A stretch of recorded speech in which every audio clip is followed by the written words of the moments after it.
Sunday నేను enjoy చేయడానికి అయితే ఎస్జిఎస్ మాల్కి అయితే వచ్చేసాను.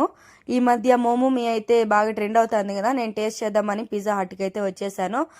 చూసారా లోపల అంబియన్స్ ఎంత బాగుందో మీరు గమనిస్తున్నారా? ప్రతి టేబుల్లో అయితే చిల్లీ ఫ్లేక్స్, ఒరేగానో, అలాగే టమాటా కెచప్, నాప్కిన్ అయితే అక్కడే పెట్టేస్తున్నారు. అండ్ సర్వింగ్ ప్లేట్స్ కూడా అక్కడే పెట్టేస్తున్నారు. నేనైతే స్మాల్ సైజ్ చికెన్ మోమోమియా అయితే ఆర్డర్ ఇచ్చాను.